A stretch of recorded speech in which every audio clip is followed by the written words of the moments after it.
Hello, I'm Tom Wilkinson, and welcome to the Thinking in English podcast, a podcast for intermediate to advanced level English learners. To mark the 70th year of Queen Elizabeth's reign, the UK is holding a large celebration this week called the Platinum Jubilee. And this episode of Thinking in English is going to introduce you to every royal word you need to know to talk about the Queen, the monarchy, and the crown. Check out the Thinking in English blog for a full transcript of today's episode.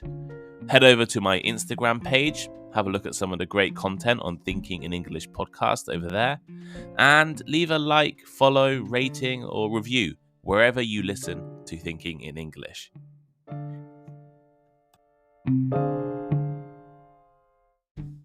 This week, the United Kingdom will celebrate Queen Elizabeth's Platinum Jubilee, the 70th year of her being the country's monarch. She became queen on the 6th of February 1952, and since then has reigned over the UK and 15 other countries. Although her role is largely ceremonial, meaning she has no real political power, the royal family are still respected and loved by millions of British people, although not by everyone. For people from outside of the UK, the royal family can seem a little strange and confusing. With this year's Platinum Jubilee and the continued popularity of the Netflix show The Crown, more and more people are curious about the Queen. I'm sure many of you listening today would also like to understand this part of British culture and history. One of the biggest obstacles to understanding British royalty is the vocabulary. There are hundreds of words, phrases, sayings, and idioms that are regularly used to describe the royal family and things related to the British monarchy. And with around 40 monarchies still existing today, these words can be often used in different situations and in different countries. So today, I thought I would introduce you to a few of the most relevant, interesting, and challenging royal words. So let's start at the beginning, I guess. If you ever had the opportunity to meet the Queen, how would you greet her? What would you call her? Would you call her Queen Elizabeth? Definitely not. The Queen is referred to as Her Majesty when you're talking about her. And if you ever meet the Queen, you will be told to greet her as Your Majesty first, and then subsequently Ma'am. Many UK institutions will include Her Majesty as part of the name. For example, the UK Tax Office is called HMRC, Her Majesty's Revenue and Customs. The official name of the UK government is Her Majesty's Government. And the place British people get their travel documents is called Her Majesty's Passport Office. But whatever you do, don't call the Queen Your Royal Highness or Her Royal Highness. This is a common mistake people make. The Royal Highness title is given to princes and princesses and is a lower title than Majesty, which is just for the Queen. So if you meet Prince Charles tomorrow, you should greet him as Your Royal Highness and then subsequently as Sir. Most of you probably think of The Crown as being a very popular Netflix show, or the expensive hat the British monarch wears. In Britain, however, the crown is used to refer to everything about the monarchy. The crown can refer to the king or queen. The crown can refer to the government of a country that is a monarchy. And the crown can also mean the power of the king or queen. So if you hear the phrase the crown in the UK, it might not be talking about the TV show. The Queen is the monarch of the UK. Monarch is the term used to describe the king or queen of a monarchy. In other words, a monarch is a person who rules a kingdom or an empire. What's the difference between a monarchy and other governments? Well, it's a slightly difficult topic, but in a monarchy, the power of the head of state, the power of the leader, stays in the same family and is passed down through generations.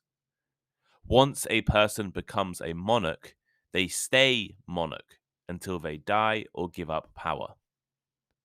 The UK, however, has a constitutional monarchy. This means that rather than the monarchy having complete power, their role is basically ceremonial, and real political influence and power comes from the elected government and parliament. Rather than monarch, you could also say sovereign. A sovereign is a person with supreme authority, supreme rule. In other words, a monarch. You might be familiar with other meanings of sovereign, which are connected to power and ability to make decisions. So, as a noun, sovereign can refer to the highest leader of a country. Additional terms can also be applied to the queen or king to give a clearer idea of their power or status. Two similar terms with very different meanings are regnant and regent. Queen Elizabeth II is currently the Queen Regnant. This means that she is the ruling and reigning monarch of a country. Importantly, she has this power to herself. Sometimes the wife of a king can also take the title queen, but in this case, or in that case, she would be called the queen consort. However, as Queen Elizabeth is the monarch, she is the queen regnant. So, what is a queen regent then? It sounds similar, but it's quite a different role. If the reigning monarch is unable to do their job and duties as king or queen, maybe they're sick, they're missing, they're very young, or they're fighting in a war, one of their relatives will often take over their duties and responsibilities. They are not the real king or queen, so are described as the king or queen regent. In British history, regents have been quite rare, but there are a few famous examples. When King George III fell ill in the 19th century, his son George IV took over as Prince Regent. This period is very famous, described as the Regency era, and London is full of Regency architecture. And maybe you have visited Regent's Park in London. When George III finally passed away, his son George IV became the official king. Succession is the process of automatically replacing a monarch with their heir when they die or resign. So in monarchies, this tends to be simple, so long as the monarch has children. If they don't have children, succession can be a little bit more confusing. There is actually a formal list describing the order of succession in the UK, and I'm sure in other monarchies too. The order of succession is basically ranked on the eligibility to become monarch and is based on the idea that firstborn children will always be next in line to the throne. This wasn't always the case in the UK. Boys were given preference to girls, but a recent law change means that from now on, it will always be the firstborn child, regardless of their gender. In the UK, the order of succession is currently Prince Charles, the firstborn son of the Queen, then Prince William, Charles's first son, and then Prince George, William's son. As George is still a child, and of course he has no children himself, the order of succession then moves on to Prince William's other children.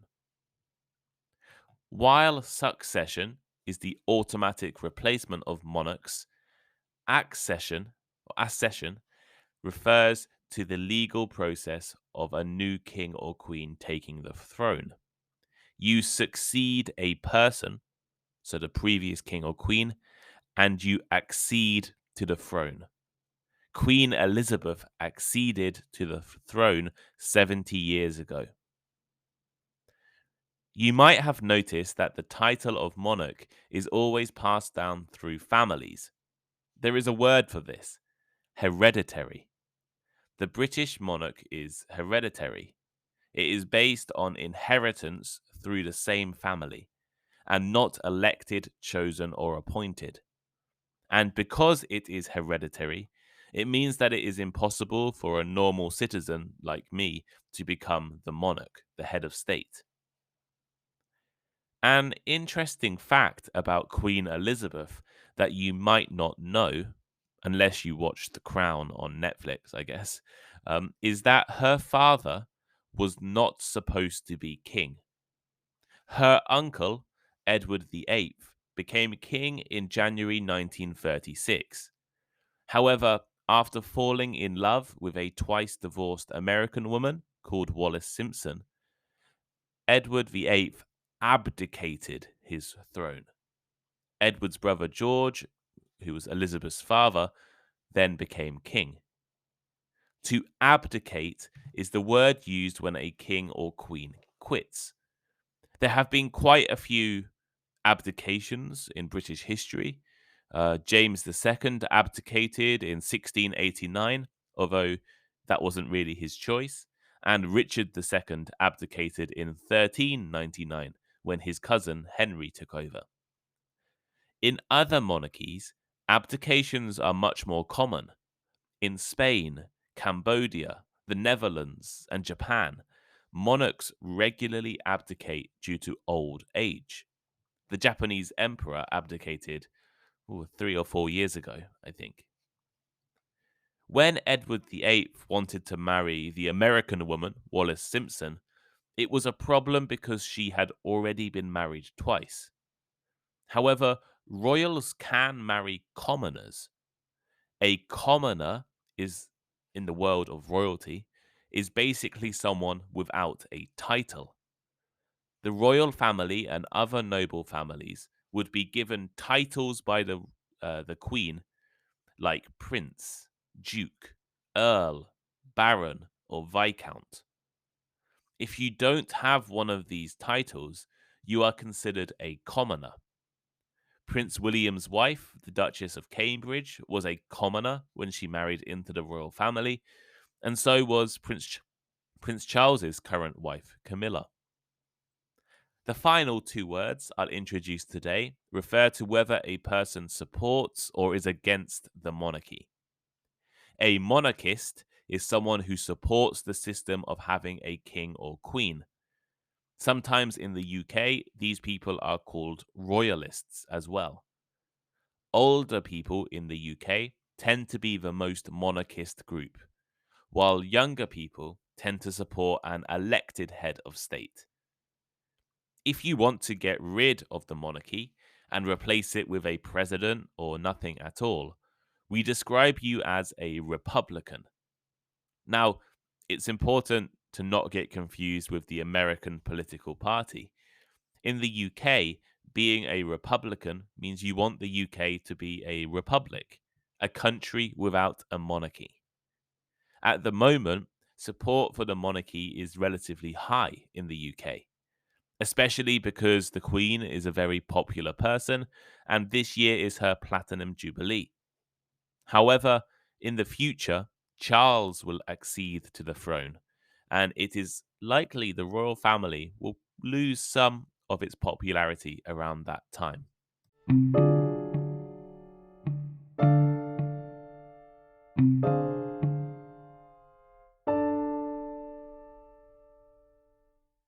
So here is today's final thought. Hopefully now you have learned enough royal related words to fully understand this week's Platinum Jubilee. The royal family is a strange and confusing group of people with a unique language and vocabulary. But by studying and using some of the words I introduced today, you can you can also start to understand the world of royalty. Do you know any other royal words? How about your country? Do you live in a monarchy? What kind of government does your country have? And do you think Britain should stay as a monarchy? Let me know what you think, answers to these questions in the comments on Spotify, the comments on the blog, thinkinginenglish.blog, of course, or you can send me a message on Instagram. I try to reply to everyone. If you'd like, leave a rating, a follow, review, wherever you are listening right now. We're trying to get to 900 and then 1,000 ratings on Spotify, which would be absolutely amazing.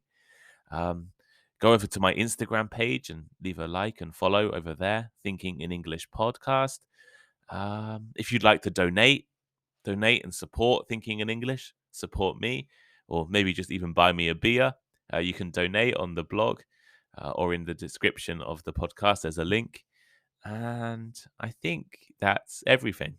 So I hope you have an excellent day. And if you are interested in the Platinum Jubilee, there'll be lots of celebrations on Thursday and Friday, and maybe Saturday this week. So from the 2nd of June. But yeah, have a good week.